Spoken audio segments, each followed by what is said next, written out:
Hi, everyone. I'm Dave. And I'm Ben. Welcome to Tech Over Coffee. We're very excited to discuss things today with you. I'd like to thank Chipola College for sponsoring our podcast, and we're excited that we get a chance in the studios at Chipola College on the main campus to actually film the podcast with you. Many of the topics we have today are championed throughout Chipola, and we've had a chance to share with these, and some of that may come out during our discussion today. Oh, yes. Well, get us started, Ben. All right. So we hope you enjoyed our first episode, the pilot episode, where we talked about a few topics and introduced ourselves.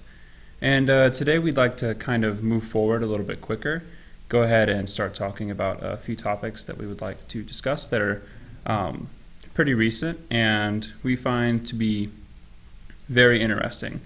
So just put your headphones on and do what you're doing and listen to us. So, Well, first, I got to thank you, Ben, for this great coffee. Is yes. this cold brew? Yes. Today we are sipping on a nice mild cold brew.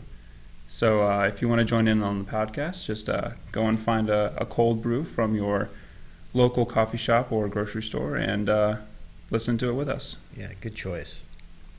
So kicking us off, we have, that financial topic FANG, where you have Facebook, Amazon, Netflix, Google, and just kind of drilling down.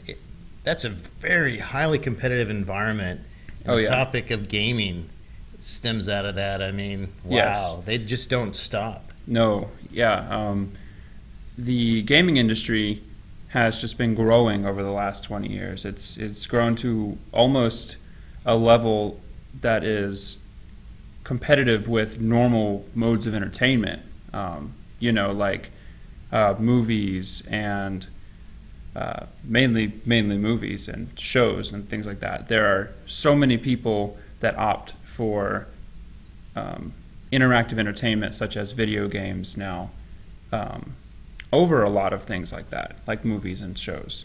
Right. If you look at the history of gaming, kind of the Twitch-based, Pac-Man and Centipede and Galaga, two ways to say that, in the old arcades, and then continuing that to the early gaming environment, that still hasn't left, but then the thought of strategy kind of won over, and now the combination has just exploded. Yes. And on that topic, it's no surprise, honestly, that tech giants would want to jump in on this trend.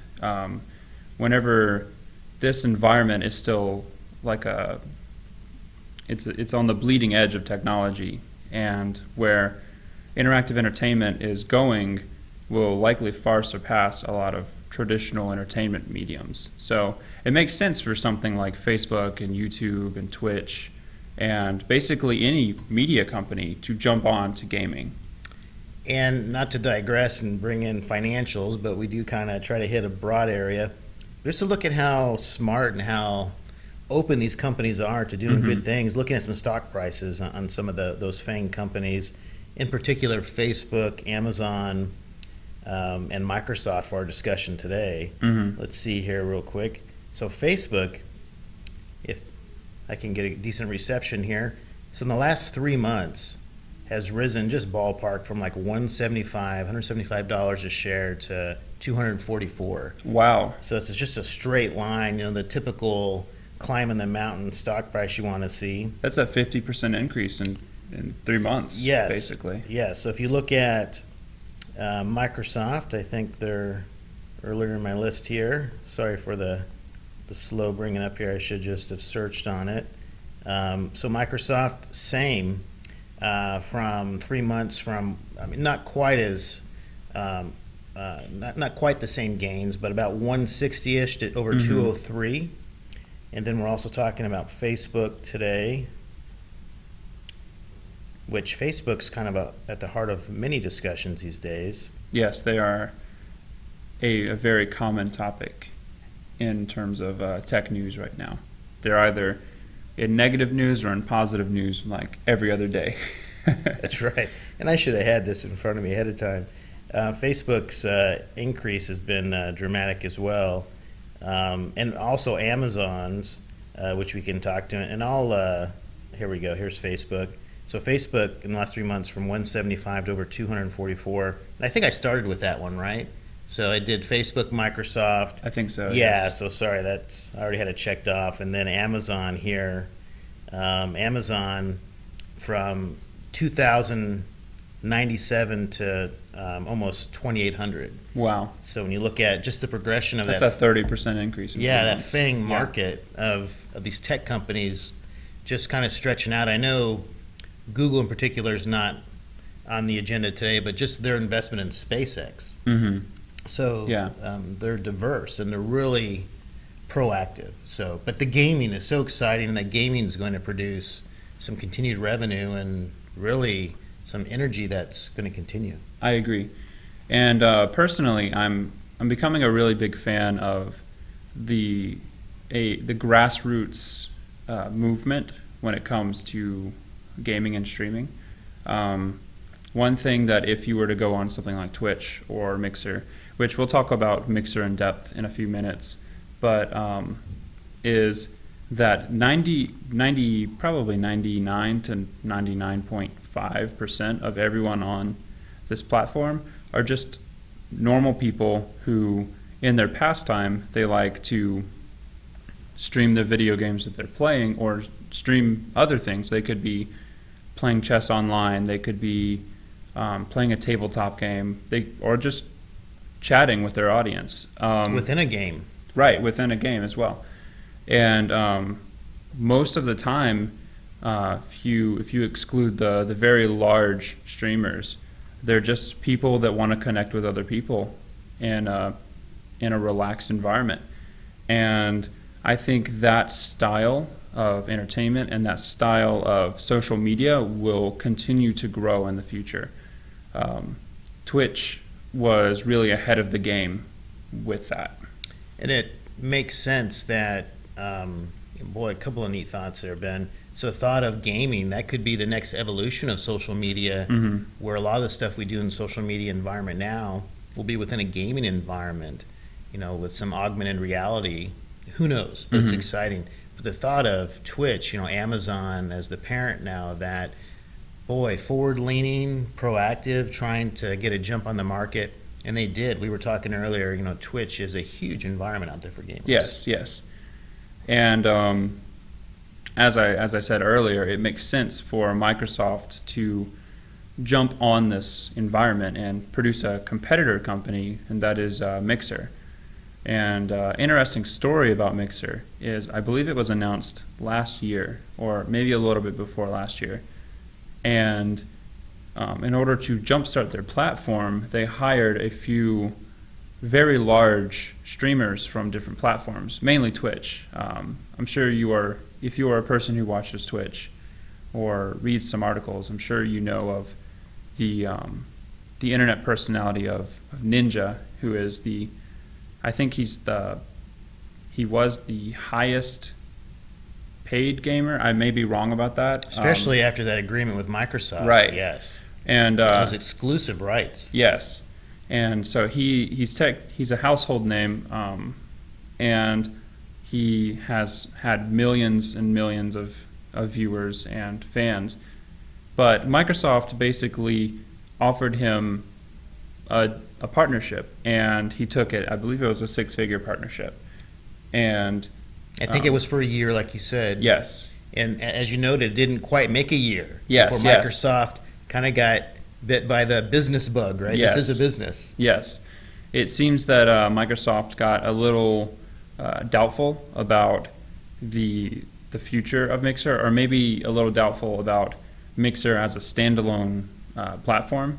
And so the topic that we're talking about today with that is Mixer is dissolving in, I believe, a year, is what the article said. Yeah, just researching, Yeah. it seems like Microsoft's going to stop funding the operational side of Yes. it. Yeah. And they are partnering with Facebook Gaming and using Microsoft's xCloud platform for streaming through Facebook Gaming. So it seems like Microsoft is less interested in the fact that they were running a platform, and it seems like they care more about their cloud system, which makes sense. Microsoft is a tech company, they're a computer company, and they really do focus on the technical sides of things. Very similar to Amazon with AWS and other cloud platforms like that. Right. There have been some examples of Microsoft, of other tech companies being patient. That's really not their MO of being patient. So the thought of just letting Mixer have time to kind of stretch its legs and get its pace, it would have been a success. But their thought is putting everything into the cloud. We need to scale it, and scaling is the priority, and let's scale immediately. There are very few better ways to scale than with Facebook. Right. So that partnership was a pure business move, it seems. And boy, those poor people that put all their energy into Mixer the last 6 to 9 months, they're going to have to read about Ninja's comments, just need to reevaluate life. Right, so that's challenging. There are some people that have quit their careers, and there are some people who have quit their jobs and put all of their effort into building a career off of streaming on Mixer that will now have to adapt and find a new place for that. Which luckily Mixer is not the only company. They could move to Twitch, or they could move to Facebook Gaming, and it's very likely that they will grow even further whichever way they go, just because they've already established a fan base, and if that fan base would continue with them, they would likely move platforms as well. Right. I guess there is a liability there, but you would think they would, if they can bridge that PR gap with Mixer almost in-house, it is in-house to Microsoft, to the xCloud environment with Facebook, that'll be a win-win. They can scale it and kind of keep those participants involved and happy. But right, those in the Mixer community could get upset and go to Twitch, or start their own environment. Right. So we'll have to see how that plays out, because the items that we were discussing and reading and sharing with all of you are happening as we speak. Like a lot of it broke yesterday. Yes. So those are our general thoughts on this this event. If you have any comments on this that you'd like to participate in, please let us know. And we'd love to readdress this maybe in a month or two, and have some time to really see where that goes, and then we can look back at it in a month or two. And that sounds great, Ben. And if we can, I brought some notes here on that xCloud environment, not to digress on this too much, but of the top games. Some of these I hadn't played, so maybe you have some experience with these. So the top 10 xCloud games, Forza Horizon 4, that speed race game, is that something that's their number one? Have you tried that yet? I haven't. I have seen people play it, but I have never personally played it. I'm not personally a racing game kind of guy, but I can definitely see how that would be very helpful to that video game. There is a lot of online capabilities with it, and having a cloud service that is very streamlined and that it's very optimized would be very helpful for a game that needs a very robust netcode, because if you're playing online, which is becoming the main trend now, people like to be competitive and they can compete with others online now, and the fact that xCloud has such a robust system and it is so optimized, the netcode of some online games would be a lot smoother, and would lead to smoother gameplay. And looking at that one we just talked about, the racing game, the Forza Horizon 4, they've done this, as you probably know, this partnership with Lego, and so you start thinking about these other synergies out there. Maybe there's a play for Disney down the road where we can partner or have their own gaming environment, or just think of all their media that they have to bring into the gaming community in an aggressive manner. Real quick here, just looking at some others. Halo, I've played Halo quite a bit with the xCloud. They have this new release, the Master Chief Collection. We actually have all of the Halo games. Sea of Thieves is one I've seen. I don't know if you've played Sea of Thieves. I've not played it, but it is a beautiful game from what I've seen. Think of the Disney partnership there, maybe, with that the would be Pirates theme. Yes. And then Gears. I've played that, and you can actually have all the Gears, gaming environment within the xCloud. So the xCloud has unlimited potential. Oh, so yes. That business thought of scaling it with Facebook is a pure business move. it's kind of tough for on the emotional level. They had already built these relationships, and then they end them before the Yeah. contract's even over. I do think that they at least gave the courtesy of transferring the partnered Mixer streamers to being partnered on Facebook, but there's still that, it feels like a detachment from it, where I do know that people were mad at Microsoft for basically just sending out a tweet about it instead of letting people know like individually through email. They were just like, surprise, we're done. And although there probably were better methods of communication there, I think in the next 5 to 10 years, xCloud will evolve more as a integral part of Microsoft games. And I think that Mixer may have been them testing the water for a big data, high traffic use of that server system and that cloud system. And a different thought on this technology environment of building off the gaming. So their Xbox One S, I think, is their newest Xbox. I think so, yeah. Xbox release. So to actually have the leverage, have the upper hand in the marketplace for your device in someone's home or business is powerful. So that machine isn't just going to be used for gaming, but that machine can at some point manage your home, your activities, anything with an IP address locally, your life really. So to actually have that foothold in your home, in your office environment, even if gaming's the pathway in there, it's hard to put a price tag on that because everything else can be provided through that. Right. Gaming consoles are moving away from pop a disc in, it's just a game, to becoming full home media consoles.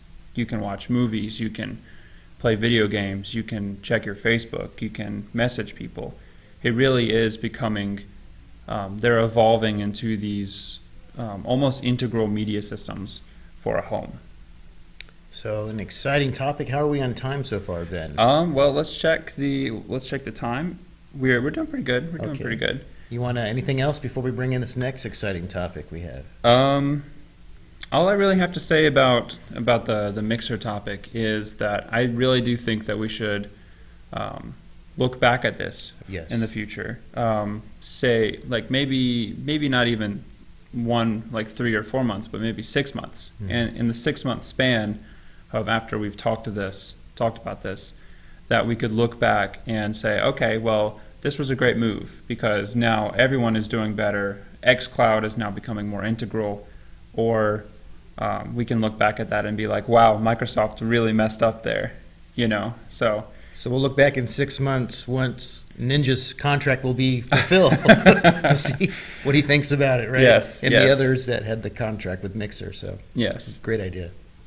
So moving on to our next topic, a little bit of a gear shift. We are talking about robotics, specifically Boston Dynamics. I'm sure you've seen the videos of their dog-looking robots that kind of do their own walking, and I think they did a video of them like kicking it and it never fell over, and Right. Them carrying boxes and things like that. Well, now if you've really fallen in love with that wonderful metal pup, then you can purchase one for your own usage, and it does come at a price. We'll tell you that in a second, but there are a lot of pros and there are a lot of cons. I think the main con that I saw was that they make you sign a contract that you can't use it in your own home and it's around not, children. Right, not necessarily family, children friendly. Yeah. They just don't know. It hasn't been tested. Right. So you can't have your child riding the family robot dog. You can like a see horse. that, right? It's been designed to manage, nuclear power plant sites Right. in large, powerful environments, to withstand blows. And, how does that actually work around small children? We don't know. Right. Yeah. I did see that they've started using them as a form of like those security forces that defuse bombs. They'll send them in a lot of the time as either a scout or one of those. I don't think they do it. They send them in as the actual diffuser, because those robots look very complicated and usually run on like treads or something else. But nonetheless, they are used in some pretty high risk environments where they can reduce risk, and some areas where maybe it's a little too dangerous for humans to operate in, like working in specific parts of nuclear power plants or things like that as well. Yeah, so if we can bookmark that thought real quick, Ben, I'm excited just by the history behind this progression, right, of MIT having this research lab environment, and then it spinning off into Boston Dynamics. And at this point, having success with robotics, and then a large international bank, SoftBank, buys them. I did not know that. Yeah, so SoftBank is the owner. I just learned that today by checking how the stock price of Boston Dynamics is doing, and it's SoftBank's, financial stock. So, but that's interesting, that history of just neat ideas in an academic environment, very much like we like to champion, and many of our colleagues leading into something that's going to change how we live our lives, with this spot they're calling. I agree. And I could see in the future robots like that Boston Dynamics have produced to be more available for consumers. Right now it's pretty high on the price end, but I could see in the future going to the store and buying a robot that gets your groceries or goes and shops for you or something for a couple $1,000s once things kind of become optimized and production gets cheaper, where technology stays the same. Right. If you think about just the technology that's available out there, Amazon has some markets where there aren't people in those markets, where people just walk in and use like an iWallet on their iPhone, if you will, and just shop, and they're charged automatically. There's a way with RFID and Bluetooth to track what was taken and who the person purchasing the product is. So that's in place now, and once that is widespread, just think of a robot being able to do that for somebody, to just go in there and in a safe way get a product, maybe even keep it cold, right, and bring it home. Yeah. And in my opinion, the coolest thing about this is robots and modules for robots are customizable, and I definitely think that will become more prevalent in the future. Right now, Spot seems to be more of a kind of like a bare bones, does what it does kind of robot, but in the future, like you said, it could have a module that cools groceries for people who have it go and get groceries for them, or something like like modules, something, maybe it has extra sensors for specific things, or it has an RFID tracker so it can find your keys, or well, looking at some of the add-ons just for our research for our show, it looks like you can put a tablet on it, so when you're interacting with others, say, they can see your face, say, up from your system, and you can see them very much through a Zoom type of functionality, so almost give it a human element, which is neat, so you can be safe. Right. And you can actually extend your reach, maybe. And so it's been good in this pandemic environment where you actually can, where an area where someone might be quarantined, to provide a better service, say, or to provide an additional service. So you can have virtual communication while also having a physical influence. Yes. With these robots. So we're keeping everybody waiting. That price, I mean, is it what? Couple grand? I mean, what did we find? Well, if you wanted to purchase one right now, if you wanted to go to the local Boston Dynamics store in your town and purchase a Spot, it would be about $74,000, $74,500. So. Oh, who's counting that extra $500, right? Yeah, right. It's basically $75,000. there is a $1,000 deposit, and you have to wait about 6 to 8 weeks for your robot to arrive in the mail. But I have heard that it arrives fully assembled and ready to go out of the box. Right, it looks like it comes, or just researching it, with a battery ready to go, like you said, and a backup battery that you can charge, and a tablet to manage it. It did have an ability to buy parts, like you said, components, backup batteries through Boston Dynamics, so they can scale it. They said it's very work focused, not necessarily home focused, so it's nothing they Very can corporate right now. mass produce, nor would they want to right now.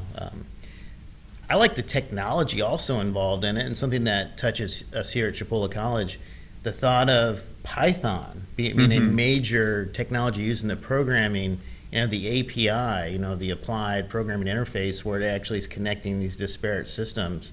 That's something that a topic of interest to many of us on campus, something that we've studied at length and collaborate on. So that was fascinating, to have something that's scripting, that's not really bogged down with traditional programming, but that can be edited in a web-based environment. So that's neat. Seems like Boston Dynamics is setting it up, something that they can scale and adapt as needed. I agree. Personally, I think Python is one of the most versatile and scalable programming languages.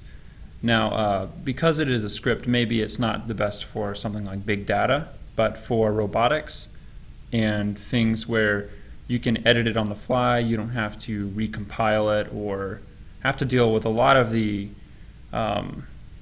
old nuances of compiled languages where syntax is a little bit more oppressive. You have to have a specific development environment. Right, you have to have a development environment installed with all these components and everything. Instead, you can just have your Python package. You learn the extensions of I'd assume they'd have a specific library, which is an extension of Python for the robot itself, and then you just learn that, and you can do really whatever you want with your spot. That's right, and with those components that you frame so well, if there's other vendors that focus just in a way to keep your grocery items chilled, say they can use that API interface with the Python environment just to connect with Spot and to tap into that and to actually make it a holistic robot. So the ability to have an API that can connect with an unlimited amount of participants or components, if you will, provides a lot of functionality. I agree. So, do you have any lasting thoughts on this topic? Spot has been so popular on the web. That was a neat choice, Ben, of something to talk about today. Yes. The videos are really cool, and it's a well-designed robot. I agree. And maybe in 6 months, when we look back at Mixer, we can look back at Spot, and maybe he'll be $50,000, and we can kind of watch that price get lower and lower, and then maybe eventually have one for Chipola to take our groceries around campus. Our coffee? Yes, our coffee. But yeah, robotics are fascinating, and I personally watch a lot of robotics videos on YouTube and stuff, and I think that this is one of those cutting edges that we really have no idea where they're going to go in the future. It's kind of like the 70s thought of flying cars in the 2000s kind of thing, but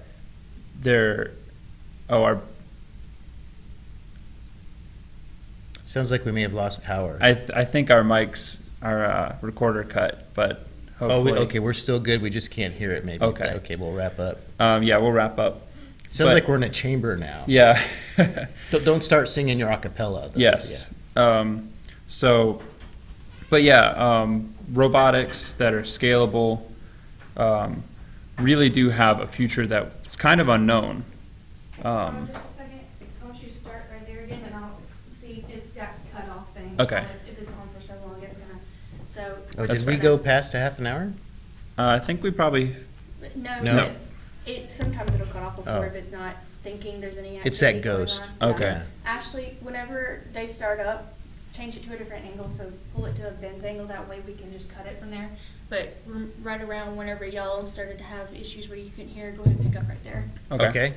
Just a wrap up, I guess. Yeah, I'll just say, but yeah, I think robotics will scale dramatically in the future, and we don't really know.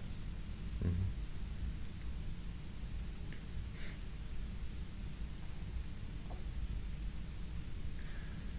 Testing. Got it now? Testing. Yes. Yes, we're good. All Thank right, you so much. When we get upstairs, I'll give you thumbs up and you can just go ahead and start what you left off. Okay.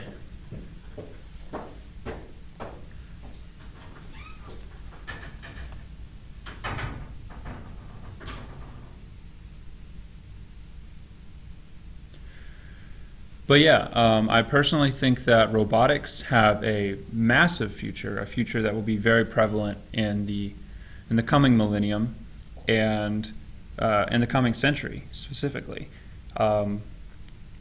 We will, and we really can't tell where it's going to go. But I'm happy to be in this time of history where robotics are really growing and becoming popular. So two great topics today. We had the thought of gaming and looking at that progression of Microsoft leaving Mixer behind and going to the Facebook environment for their X Cloud. Yes. And then the thought of robotics with Spot and Boston Dynamics. So two great topics for us to look back at, maybe in 6 months, like Ben said.